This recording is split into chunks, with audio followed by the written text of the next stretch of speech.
Today is the 25th of November, 2014, and the title is Why the Results of the 2014 Elections of Senators and Governors Follow the Alternation of the Two-Party System. And that has been going on, from my point of view, since 1932 to 2014. And Jeff Reisner shall interview me, Robert Whaley, retired historian from Ohio University. And Jeff is a Democratic member of the Athens City Council.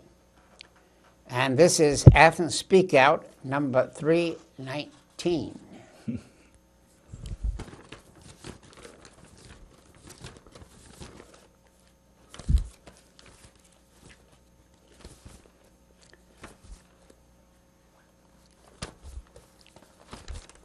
Okay, we want to begin with a update of the elections in Athens County. And Debbie Phillips beat Johan Dennis by 394 votes. Very close election. And the two candidates ran in 4 counties for the legislative district. And of course, Debbie Phillips took Athens County, 8,200 some odd votes against Dennis's 4,700 some odd votes. And Phillips' big county, Dennis got 4759, and Phillips got 65% of the vote, 65% margin, and that was her strongest county. Phillips also took Vinton County, 656 votes, as opposed to 567 for Johan Dennis.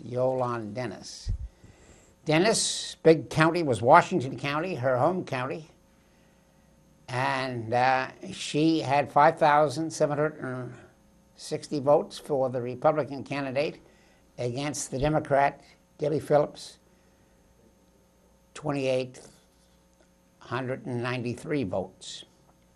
Dennis also had a slight win in Meigs County, 3,382 votes versus 2,471 for Phillips. So the election took place in 4 counties, and Dennis had the backing of some conservative Christians and also the coal interests. And Debbie Phillips is our well-known educator who has been loyal to the teachers of all 4 counties and Governor Strickland when he was still in office. And she's going to have a tough time now with Kasich as the new governor.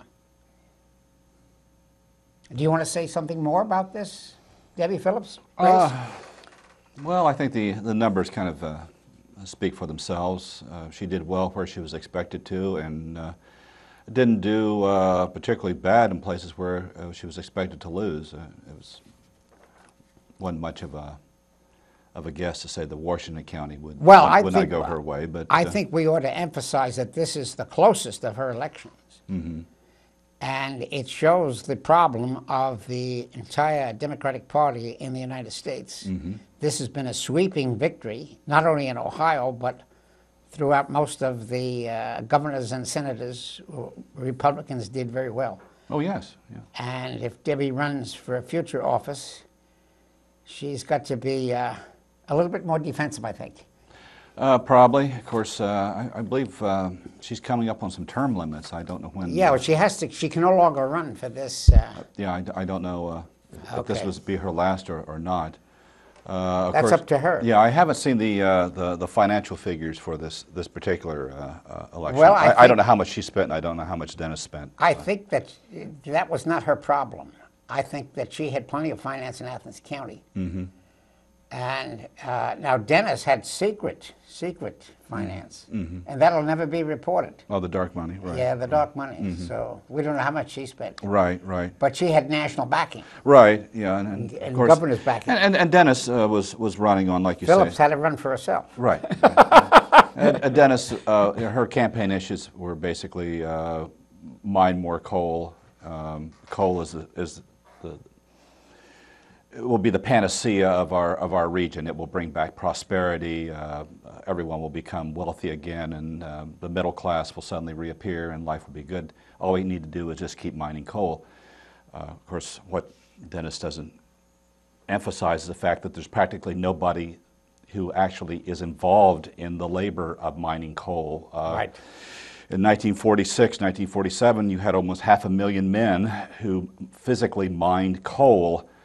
Today, you're down to, it's counted in the hundreds, literally in the hundreds. What it used to take 1,000 men to do, 10 men can do. Yeah. As a labor, as an employment mechanism, coal does not employ anybody.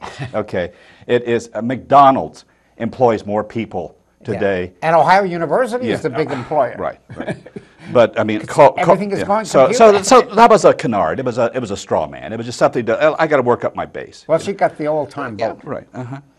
And then she was lambasting, the Affordable Care Act. That was bad, and that never really was catching any ground for her. I mean, well, people don't understand it. No, they don't. But I don't understand it. Well, it's what, 2,000 pages long? Who's going to read an insurance policy? Yeah. Well, since my insurance is paid for by Ohio University, right. Well, you have one of the best socialist systems in the world. I'm not concerned. I mean, I know so many professors here at OU who say, well, I'm really against all this socialized medicine, yet they are involved in one of the biggest socialist schemes in the United States called the Ohio State Pension Plan. And what's even worse is the military. Yes. I met a medical doctor. No, let me go back. I was in the Army in 1955. And I met a major who was a career Army officer. And he was reading Nation magazine. I said, well, that's kind of a left-wing magazine. He says, well, I'm a socialist. There you go. Where else, besides the American Army, could I get socialized medicine? Exactly. Yeah. So I'm staying here until I retire. Because he was confident there would be no war in 1955. Well, that was, yeah. Germany was a very safe place. Yeah, it was. Still All is. he had to do was just keep collecting his paycheck. There you go. And getting free medicine. Yeah. But anyway, that's hypocrisy. Well, it is, yes. But I think, that the election of 2014 is over, and we can retire it, and we can move on till... Well, unfortunately, it's not over. I want to say a little bit more about that, because it's been the worst election I've ever experienced. I voted for Kennedy in 1960. Worse in what sense? They didn't, neither the Democrats or the Republicans would speak about real issues. The Democrats did not bother to talk about the failed war of George Bush. And Obama doesn't talk about the failed war in the Middle East. He keeps talking about sending more troops. Yes. Oh, yeah, I see. He's a completely incompetent. Okay, so I would never vote for Bush again. I mean, Obama again. Well, you won't have to. Yeah, he's fortunately going to retire. So you really wanted this campaign, this election, to be more about issues rather than emotional topics. Well, when Kennedy ran, he ran with real issues. Keynesian economics, full employment, minimum wage. Everybody knew where Kennedy stood. And Kennedy also said, I'm the first Catholic who's going to run, and I'm going to prove that a Catholic can be elected. Well, but he also ran on some very silly things, like the missile gap. Well, that was false. Oh, it was a lie. It's not, let's not say, oh, it was false. It didn't even begin to exist. There was no missile gap. That's true. Now, you could argue, well, as a politician not being in high places, even though he was a senator, he was unaware that there was not a missile gap and only learned about it later when he became president. But even then, I find it extremely difficult to believe that. Because you're in charge of appropriations, and you're... Well, the missile gap story was a fixed story by television. They set up debates between Richard Nixon and John Kennedy. And they were phony debates. Well, they're not really Who's debates. going to go to World War III for the Dodgin Islands off the coast of... China, yeah, right. I wasn't going to vote for either one of them.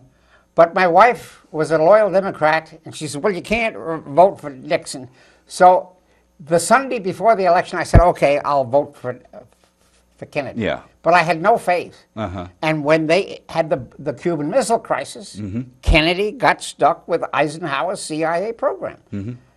Kennedy was naive on foreign policy. But as he stayed in office, he got smarter and smarter. Right. And he went out in 1963, before he was assassinated, in August of 63. In August of 63, they signed the atmosphere test ban. That's right, yes. So that Kennedy was beginning to disarm That's right. the nuclear arms race. Right. And then Eisenhower continued that and started talking about the military-industrial complex. Well, anyway, Kennedy and Eisenhower and even Johnson were talking about real issues that they believed. Yeah, absolutely.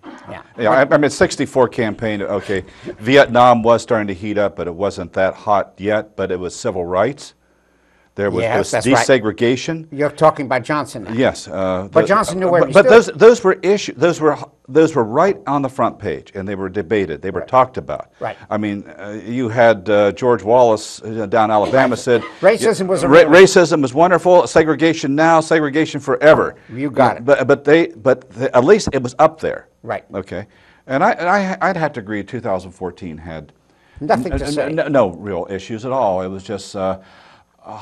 Just emotional topics, you know. Well, everybody's for jobs. The problem is, how do you prove that any governor can create jobs? Well, you can't. Okay. It's nonsense. Yeah. You could, if you're a president and you had both houses of Congress behind you. We have a question from the audience here. Okay. Robert, why do you suppose that the politicians avoided the real issues? I mean, both sides. Why did they avoid those issues? Okay. Well, Obama was barely elected as the first black man. And he was financed by the Israeli lobby. Wait. Where do you think he got his money from? You've ever heard of George Soros? Oh yes, but okay. But on the other hand, you doubt that? No, no. Your first thing, he was barely elected. No, he was not barely elected.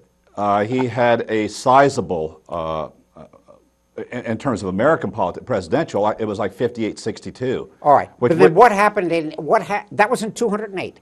210, he did nothing for the Congress. He was not the political leader of the Democratic Party. No, absolutely not. And in 2010. The Democrats lost big. Oh, totally. Yeah. So he was no Franklin Roosevelt. No. And he was no Martin Luther King. No. That was all hot air. That was smoke and mirrors. Yes. That was like at the missile gap. Well, that's what. Hot air. Yeah. Well, okay, and that's. Somebody put him up to that. You're right. I mean, yes. Yeah. So the 2014 election was a rerun of 2010. Essentially. How are you going to pay for the debt? Well, none of them wanted to say how they're going to pay for the debt. They weren't going to raise taxes, and they were pretending that the debt doesn't keep growing. They're waiting for the Federal Reserve to make some kind of a decision. Well, we'll kick the can down the road 3 weeks, Yes, 3 months. No, well, I thought it was but actually, disaster. if you really are a Keynesian economic believer, then debts don't matter. I mean, oh, no, debt does matter. But Keynesian said they don't. No, that's a misreading of Keynes. John Maynard Keynes, when Roosevelt was president, said you have to have a slight debt in order to subsidize full employment.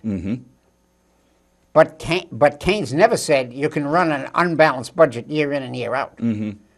Now, it was Lyndon Johnson who destroyed Keynesian economics in the United States, because he kept running the debt up for the Vietnam War. Right.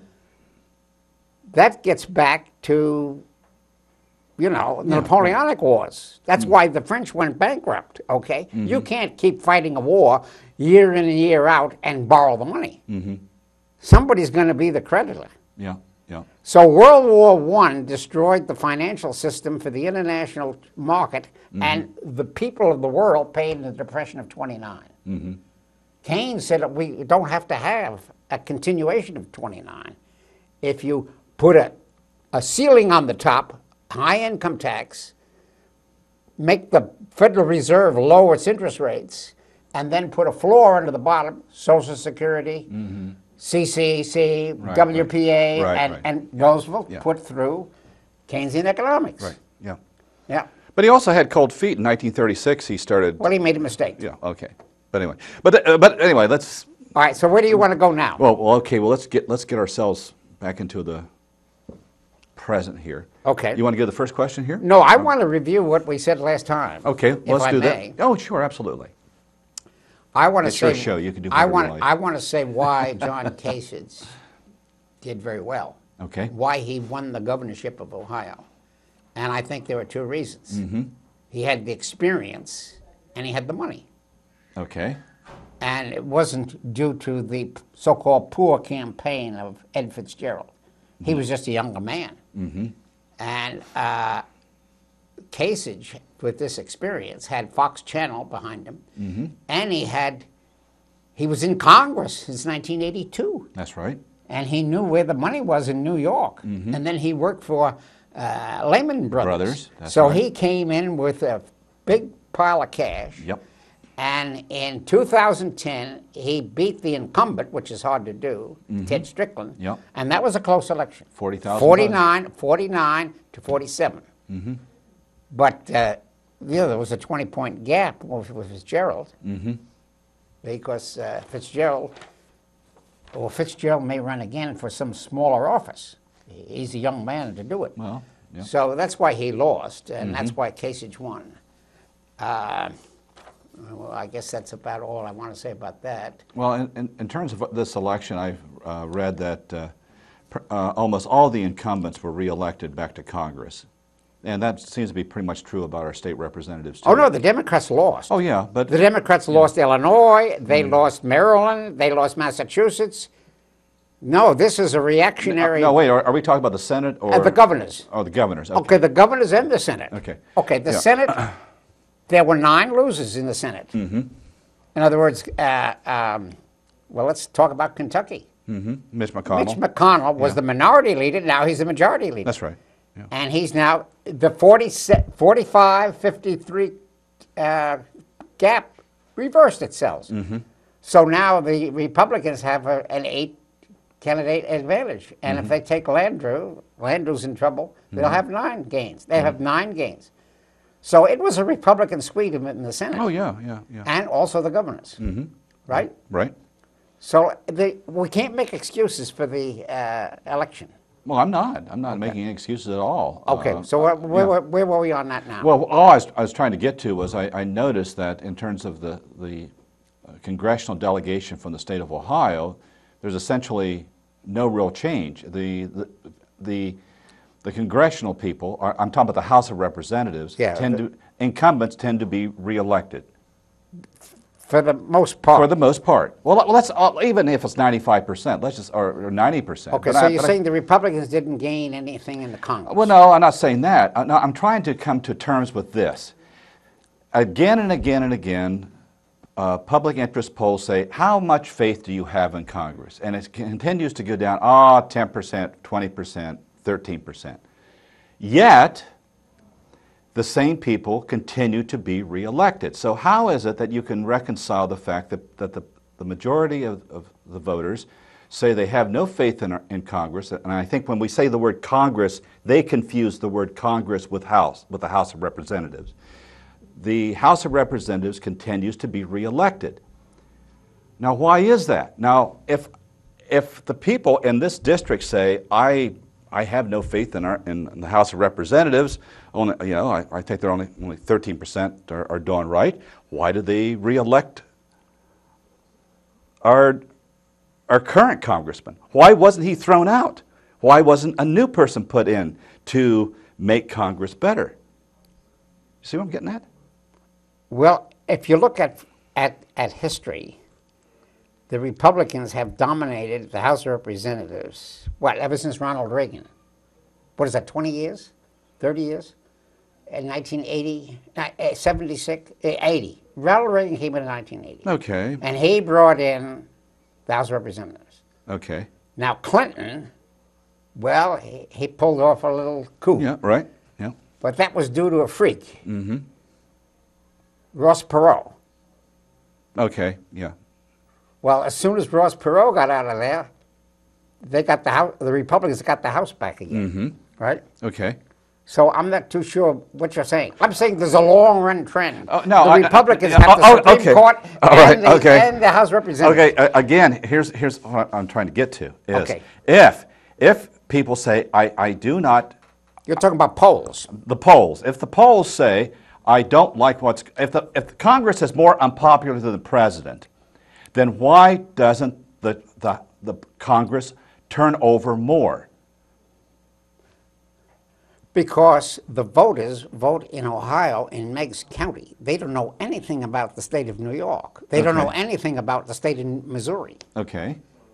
Now, what we have are just national figures. Okay, so what you're saying then is that the people within a congressional district like, they like their guy, but they hate all the other ones.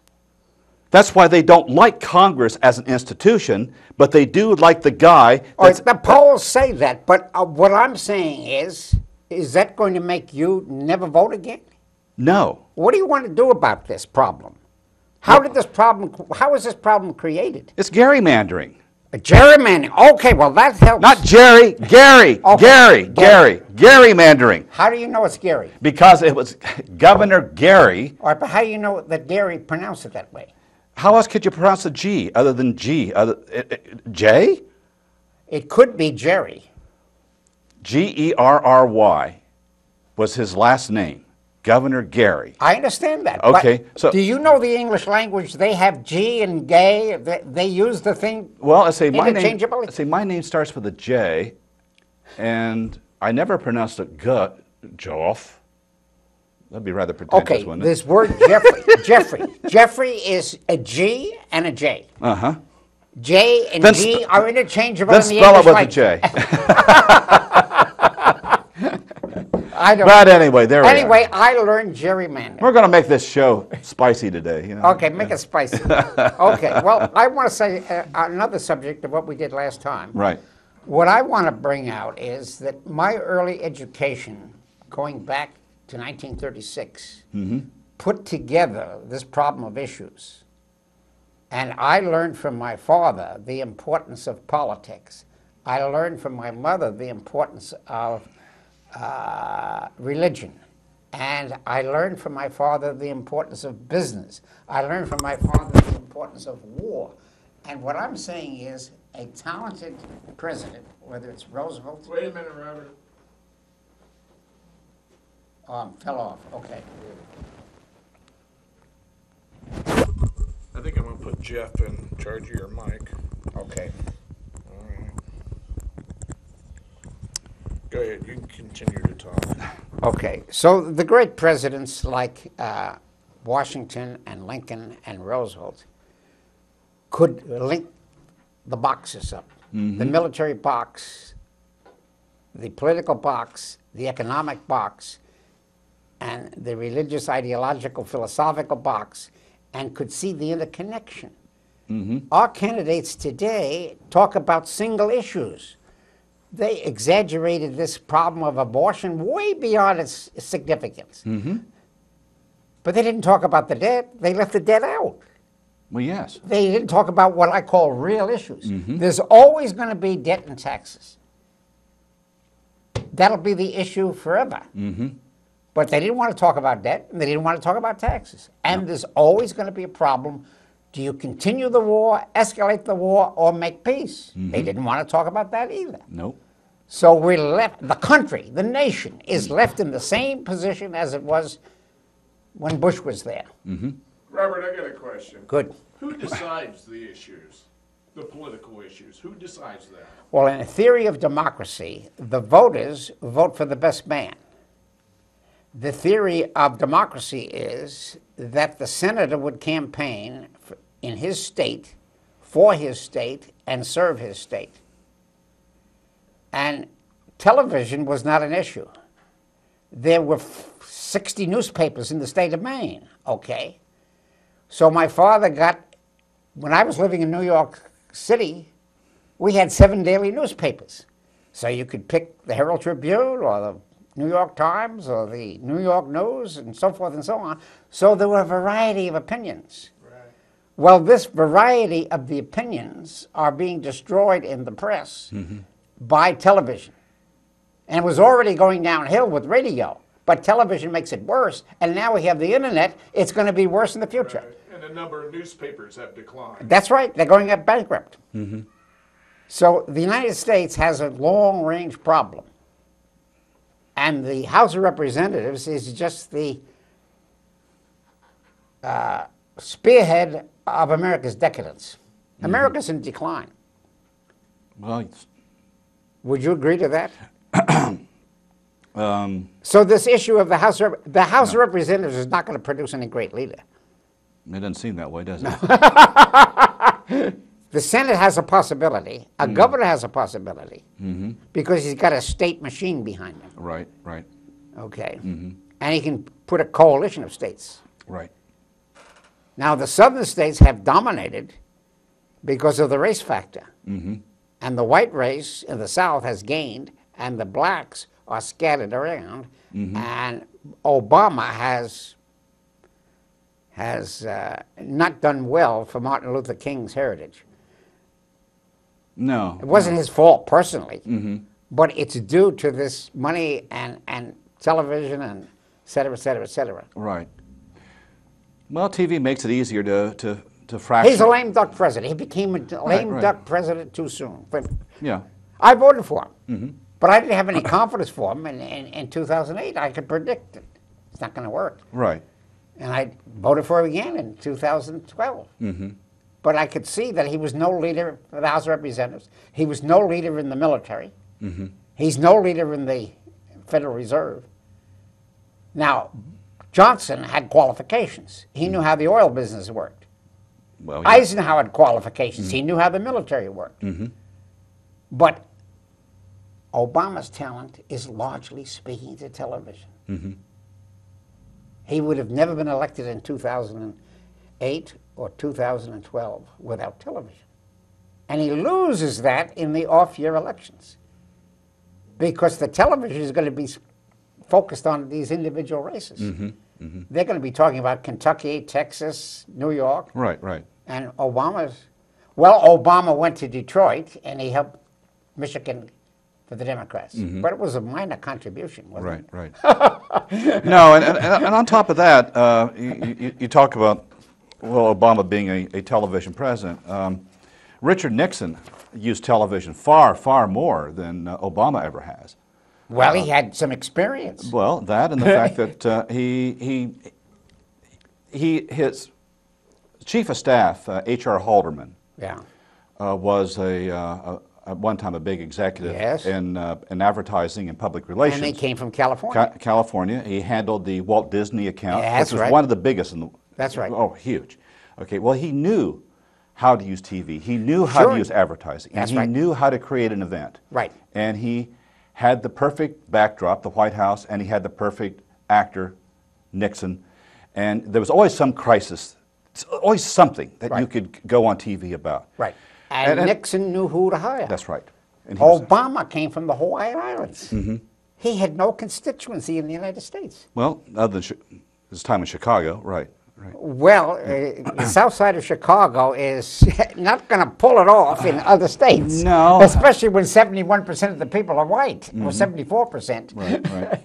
But I guess my point was that Obama has not used TV that much or very effective either. In fact, the last time speech that he made it was last week when he was talking about immigration. Now he's using executive authority to give amnesty to 5 million illegal residents in the United States. Now, to me, that's big. That's big news. That's national policy. That's international policy. That really deserves TV time. The 4 networks did not give him any airtime at all. I mean, Now, wait a minute. Now, when was this speech? Before or after the election? last week. Oh, last week. That's after the election. Well, yes. Okay, well, TV now knows the Republicans won big. Yes. So Obama is already a loser. That's right. Okay. That's why they wouldn't get put airtime. Okay, so Let's take a station break. Station yeah, break. well, time went fast. Sure does. I like your heart there. Is that yours? Okay, Scrap this paper. is Robert Whaley, historian, who's trying to give a historical dimension to why the 2014 election was big Republican victory, and unfortunately, Obama, as a personality, did the best he could with his talent, and he did the best he could on television, and he did very well on television in 2008 and 2012. He put together a coalition, but he appealed to certain constituencies, and we're debating now with Jeff Reisner, and Jeff Reisner is my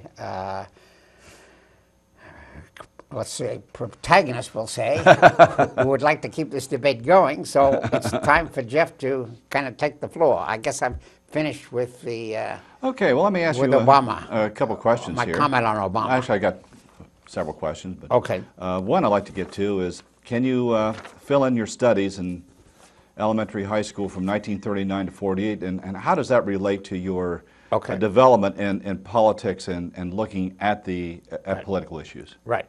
Well, I mentioned before that how I learned from my father. Now, we kind of ended with my mother. I never really got around to my mother's religious.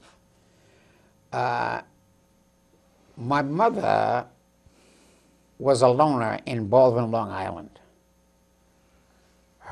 She came to Baldwin, this town, and met the Whaley clan and got married in 1923 when her father retired from the Brooklyn Fire Department. Now, my mother's mother was a Scotch-Irish Protestant, and she married a Catholic young man, younger than her, who worked for the Brooklyn Fire Department, and he got a pension, and he was interested in fishing. So he retired from Brooklyn and went to Far Rockaway and East Rockaway, and eventually he came to Baldwin in order to fish. And my mother was essentially a single child. Oh, okay. She was born in 1901. Uh-huh. And she got married in 1923. And she then took myself and my brother to a Methodist Sunday school from kindergarten to high school. And I learned the fundamentals of the New Testament. So I knew, now my father was a nominal Methodist. He quit in the 8th grade like most men and knew the 10 Commandments and knew the difference between right and wrong, but he didn't go to church at all. So I got my sensitivity of religion from my mother, so that in 1945, when the atomic bomb was dropped, my mother was a pacifist. Although she was a Methodist, Yeah. she believed in you live by the sword, you die by the sword. Okay. So when her neighbors were saying, okay, we got the bomb, we're going to win, my mother said to my next door neighbor, well, maybe the United States will be the target next time. So my mother was no hawk. Right. So I had a kind of a closet pacifism. So when the Korean War broke out, my father knew that I shouldn't be drafted in the Korean War because he was scarred by World War I, and my mother wasn't interested in the draft. So I said, well, why the Korean War? And so I got into history that way in college. So I learned history and political science and economics and got involved in order to prevent the Korean War from escalating into World War III. Because I was concerned about the bomb, and I thought that Truman was messing up and didn't know what it was all about. But when Truman fired Douglas MacArthur, I became a Truman Democrat. Okay. So that's how my early education led to my study of history. So we're up now to 1952 when I got my BA degree. Okay. Is that all right? All right. So Now we continue to PhD and how I began teaching? Right. Okay. Let's do that. Well, after I got my PhD, after I got my BA, I did a study of communism. I did a study of Lenin and got to know the understanding of communism. And then I went away to the University of Michigan for my master's degree, and I majored in diplomatic history. I took Russian diplomatic history, Western European diplomatic history, American diplomatic history, and diplomatic history was going to be the way to prevent war. And I was going to take international law, and I was all set to go, and I was going to take, well, you got to have 2 languages. I see. So I already had French, I already had Spanish, Okay. I was beginning Russian, Ah. and accidentally, I got drafted to the American Army Okay. and was sent to Germany Ah. in 1955. So I threw away the Russian reader and started talking German. Okay. Was ist das? Das ist ein Glas. Vielen Dank. So then I took the language exam in German and eventually did a PhD on Adolf Hitler. And my experience in the Army informed me of how you can read military archives and know the difference between intelligence and operations. So I understood how the military works. And that's why I know Obama doesn't know anything about the military. He's never been there. He's no veteran. No. And Eisenhower did.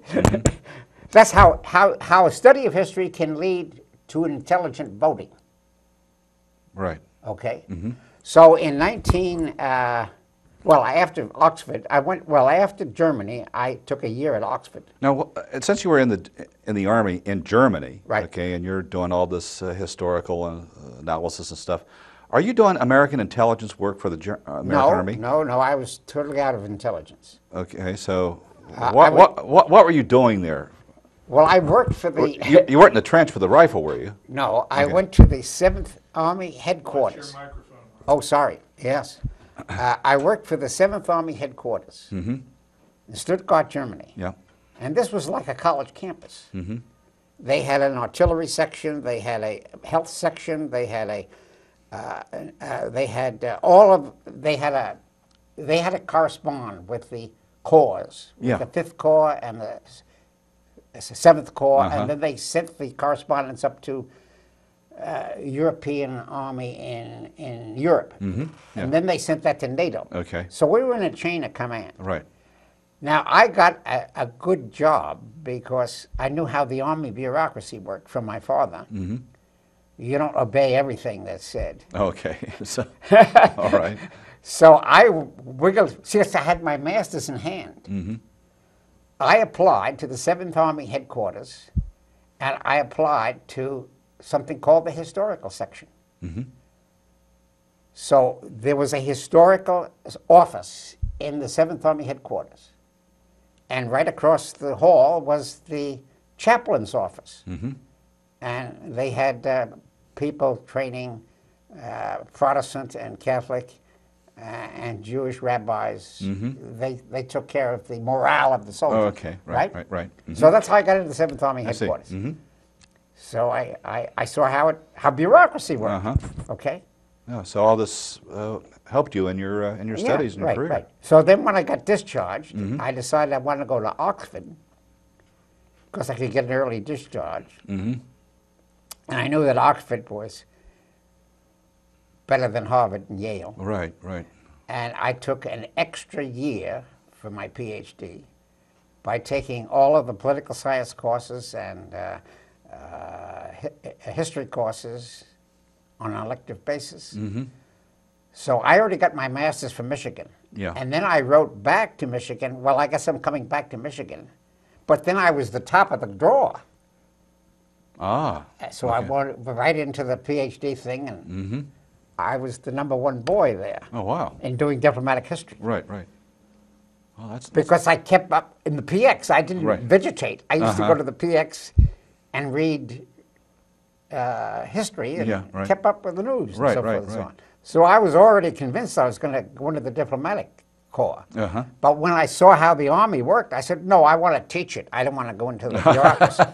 Well, couldn't you have went over into Department of State, worked as a... Well, I entertained Department of State, and I met several people who worked for the Department of State. Two of them were at Michigan. One of them had served in Vietnam. No, not Vietnam. Southeast Asia. I think he served in the Philippines, but he Okay. served in one of those Southeast Asian countries. Okay. And he became the Southeast Asian expert in political science. But he told me, you don't want to go into the State Department. He said, what do? You become the third consul in Santiago or something. And you Okay. do routine work. Uh-huh. And you may eventually get promoted as second secretary. Okay. But very few of them come up to the rank of ambassador where you're Well, going to no, make that's- any decisions. No, that's a political appointment. So I was a great admirer of George F. Kennan. I read his Cold War business and containment. Containment theory, When- right, right. In 1950, when I first decided to go into history. Yeah. And this became one of my heroes. And but it was going to be a long time before I was ever promoted. No, I see, yeah. I could just watch what was going on. So what the 7th Army headquarters did was very routine. You had to do to learn how to type. Uh-huh. And I typed That's up, useful. I typed up reports on the medical service and the dental services. And they created a so-called chronology called the History of the 7th Army Headquarters Right. for that year. Right. And I contributed to the dental and medical section. Okay. But it was relatively routine. Now the G2, that's where intelligence is. That was done by the colonel. So I didn't read any G2 stuff, No, and I wasn't particularly interested. That's in too it. bad, yeah. Well, everybody knew that the Soviets were supposed to come through the Fulda Gap, and I did go on maneuvers. That was interesting. They took the whole Seventh Army headquarters to a secret underground bunker. Okay. And they had a week down there. You couldn't tell the difference between night and day. And they played war games. Yeah.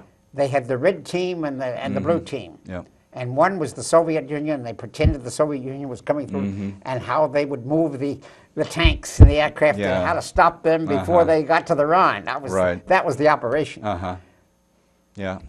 Well, that was interesting duty. Oh, I bet it was. Yeah, it would be fascinating. It was just like you see it on television Sure. with Churchill moving the ships around Yeah. and tanks around. Yeah. Yeah. So that gave me a little first-hand experience in it. Yeah, really. Yeah. Yeah, that would really So you have a little bit of insight. Yeah, that's great. So then when I went to Oxford, I took diplomatic history from A.J.P. Taylor, who became my mentor, Oh. and read his work. And then when I went back to Michigan, I took European diplomatic history, and eventually I did a thesis on Adolf Hitler's intervention in the Spanish Civil War. Oh. And that became my book. Wow. Well, that'd be That's how I got to know history, through both practical experience, conversations, talking to Germans, and hitchhiking through Germany, and at the same time hitchhiking through England. Uh-huh. Okay, you have any questions or comments about where I was in 1961 and how I got my job right at the time Kennedy was elected? Yeah, how did you do that? How do I apply for a job? Well, if you want to go into that detail, that's fine. Okay, well, you have to throw your hat in the ring. Uh-huh. You got ancient historians, medieval historians, German specialists, Russian specialists. Well, I was a specialist in diplomatic history. I was going to teach about World War I and World War II. Okay. So I sent my reader around, and Robert, I want you to go ahead and give the title of your book and everything. You can advertise that right here on the station. all right, the title of my book is Adolf Hitler and the Spanish Civil War, 1936 to 39, and how Hitler allied with Mussolini to install General Franco in Spain against the French intervention and the Soviet intervention, who was supporting the Spanish Republic. And the purpose of that book is that it was a stepping stone to the greater war known as World War II. And that was published by the Kentucky Press? Published by Lexington, Kentucky, University of Kentucky Press. Wow. Had to read it sometime. Okay. Yeah. Always been interested in the Spanish Civil War? Yeah, and the bombing of Guernica and that sort of thing. Yeah, so, yeah. So, yeah, Franco. Right. Well, we'll have a special show on that Oh, if we you're should. curious. Yeah, I really am. Okay. Because, like you say, that pretty much was the dry run for That's right. for the Second World War. But nobody wanted to touch that topic. No. Because when the so-called Cold War broke out, That's right. the German army became friends of the American army when they closed the Nuremberg trials down. Mm-hmm. And the Spanish Civil War was always controversial. Mm-hmm. There was this volunteer group known as the Abraham Lincoln Brigades. Uh-huh, yeah. And they volunteered, and they were called premature fascists, anti-fascists. Uh-huh. And they were put on the Attorney General's list as being sympathetic to the communists. That's right, yeah. So J. Edgar Hoover was after brigaders. Mm-hmm. Now Hemingway, Yeah, he went there. he went there, Yeah. but Hemingway was watched by J. Edgar Hoover Oh, yeah, yeah. as a subversive. Well, everybody was. Eleanor Roosevelt was friendly, Yeah. okay, Mm-hmm. but Franklin Roosevelt was neutral because he had to satisfy the Catholic Church, and he wasn't going to risk anything intervention on the side of the Republic. Mm-hmm. So he spoke about Republican democracy, but we Right. have to wait. Yeah. We have to wait until the British make the first move. Well, the British weren't going to do anything either, so. Well, they were appeasers. Yeah. And Adolf Hitler pulled this anti-communist propaganda, said, well, I'm protecting you against Bolshevism. Churchill didn't buy it. Yeah. That was the Munich conference. Sure enough, 6 months, Adolf Hitler betrayed Munich. Yeah. Yeah. And then Chamberlain was forced into defending Poland. Mm-hmm. Which he. The French said, well, why didn't you begin in Spain in Exactly. 36? Yeah, exactly. Uh-huh. Right, right. And the Soviets said the same thing. Could have been prevented, maybe. Maybe. Well, that's kind of controversial. Yeah, it is. Yeah. Okay. Well, Well, anyway. Where are we now? Well, so now you applied for your job in '61, and I assume you got your job. Where was it? I got my first job at the University of Maine. And I taught 3 years at the University of Maine, and I taught a series of 4 courses. French Revolution, 1789 to 1815, Congress of Vienna, redraws the map of Europe. Right. Then 1815 to 1870, when Bismarck unifies and makes Germany Germany. Right. #1 on the continent, defeats Right. France. And then that leads to the next series, 1870 and 1914. Yeah. And then the last course was since 1914. Now, when I came to Ohio University, I specialized in that. And I developed a course called Europe Between the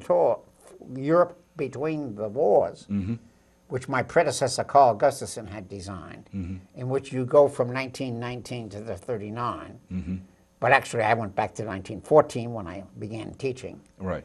And then I developed another course since 39, and I got up to present day, and I got into Vietnam War, and I began to see how the mistakes of World War II led to the Korean War. Sure. The mistakes of the Korean War leads to Vietnam, and the mistakes of Vietnam are leading to George Bush and Obama fooling around in the Middle East, and they don't know what they're doing. That's right. They can't learn from history because they don't read history. Well, you always learn from the last war. You never learn from the next one. Some people learn from the last war. Churchill learned. Yeah. Roosevelt learned. Yeah. But who learned from Vietnam? And where are those guys? I don't know. The only thing I've ever heard anybody ever say about what we learned from Vietnam was, to me, the wrong lesson. I heard one general said that what the American Army learned from Vietnam was that we will never have another Vietnam. And by that he meant we're not going to lose the next one. Well, there is a guy by the name of Andrew Batesovich. Now, he lost his son in Iraq, and he became professor of political science at Boston University. And he's a dove on Middle East. And he's writing dovish history right now. But he's not persona grata inside the State Department. Well, I can The see. State Department fired those guys. The State Department will not read McGovern's memoirs. I voted for George McGovern. I know why George McGovern lost. Okay. Okay. Why? But the State Department doesn't want to do that. No. Why did that? Well, Yeah, well, at one time, the State Department sort of drove American foreign policy. well, We don't. It doesn't anymore. I mean, the State Department has been a very, very weak institution in terms of American foreign policy. Well, it's governed by either directly out of the White House or through the Pentagon. Okay. They decide what our foreign policy okay. is. Well, the best State Department advisor was George Kennan, and he developed the doctrine of containment. Correct. And he said, well, the way to resist the Soviet Union is through economic means, and you do have to have a NATO to kind of block Right. them from expanding into France, but they had no intention of going there anyway. And then you work on disarmament. And eventually, Henry Kissinger picks up the ball and convinces Nixon that you got to get out of Vietnam, Right. because Henry Kissinger understood the balance of power. He was raised on it in Germany, and he understood Metternich, he understood Bismarck, and I could follow Henry Kissinger. And I think that Henry Kissinger is the second best Secretary of State the United States ever had, next to John Quincy Adams. Okay. But when Kissinger got out of there, what did Ford know about it? Well, Ford followed Kissinger. Right. He did. Yes. Now, Jimmy Carter was a bit of an amateur, and Kissinger had some influence on Jimmy Carter. But when Jimmy Carter was defeated through the oil Right. Right. money, Yeah. who replaced Jimmy Carter? Well, Reagan appointed. Let's see, who was? Reagan doesn't know anything about it. No. He's a movie actor. Yeah. He got there through television. Right, exactly. He's a kind of a precursor to Obama. Television made him. No, I can't think of who the Secretary of State was under Reagan. Mitchell? No. No, that Mitchell was the was Richard Nixon's That's right. Attorney General, Right. who got canned Isn't that for terrible? over Watergate. Well, I guess that shows what impact the Secretary of State had on world events. Because it seems to me most of... Was there Cyrus Vance and James Baker? Cyrus Vance was under Jimmy Carter. right. Cyrus Vance, but James Baker was underneath. Reagan. Now, James Baker has the oil desk. He's fighting for the Seven Sisters, BP, Shell, Standard Oil of New Jersey, Standard Oil, and Baker is oil first. First Boston, he comes from Texas. That's his headquarters. He was an attorney for the oil companies. And he told George Bush, what to do. Baker is the man behind George Bush. Both Bushes. George Bush, Yeah, because and they did it for oil. You remember we did the program on the Iraq Study Group Yep. report, and Right. it was James Baker and Lee Hamilton. Remember, they authored that book, and they Yeah. authored that. Well, that was a cover-up, wasn't it? Perhaps. They never did get about who pulled the trigger on 9/11. There's some skepticism of that. Oh, I suppose. But They never came up with the final report. yeah. It was a Scotch verdict, sort of like nobody's guilty, nobody's innocent, Unproven. unproven. Yes. I've heard of that. Only in Scotland can it be unproven. And that's very similar to Warren on the Kennedy assassination. He was asked by a reporter, well, are we ever going to get to the bottom of this? And Earl Warren said, not in our lifetime. Well, he's dead, so maybe someday the archives will be... Now we have Snowden. Snowden is trying to do it. What is Obama's attitude towards Snowden? He should be brought back to the United States. yeah. Snowden gets his reputation. Snowden makes his reports through the London Guardian. Right. Yeah, through the internet and stuff. Snowden's interesting, but I don't know if it's germane to our conversation today here, but it'd be something to get into. Yeah. But, so you're developing all these courses here, and you've got a book published, and So where does that lead you now into the campaigns and the political arena? Okay, you've got your academic credentials. Right. Okay, we know that. They're Right. solid. Right. You've got your experience. Okay. Now, somehow you're going to start getting involved in politics in a very more real, Okay. hands-on way. Okay. How's that happen? All right. I thought that domestic politics was corrupt when I began teaching. And I was concentrating on diplomacy because I thought the State Department was more informed than the Congress. Robert, we have 2 minutes remaining, so if you want to give him 1 minute, then Jeff. Well, why don't you summarize what we've accomplished? And we'll have to continue this at some future date. Oh, what have we accomplished today? Well, we have talked about... We've reviewed mostly of what we did last time. we've done that. We've done a pretty good review. We've looked at the final results of the 2014 election, and we've got into some of the background of our host here, Dr. Whaley's development in political science and how that all came to fruition from 1939 all the way up until 1961. All his qualifications and how through various little quirks in a career path, you could have been in the Army, you could have been in the State Department, but you chose to be a college professor. That's true. And now you're here Okay. in Athens. Okay, so I think we're going to end in 1964 when I came to Ohio University. And the Vietnam War was just heating up. And that's when I began to be very critical of Lyndon Johnson.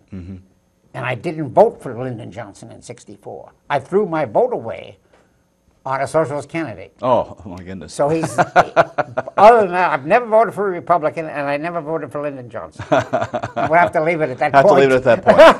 Okay. Well, I guess that'll end the program today. And what is it you say about debate? We have to continue the debate because debate is the oxygen of democracy. And unfortunately, getting back to your House of Representatives and gerrymandering or gerrymandering, they won't debate. Debate. They don't want to debate.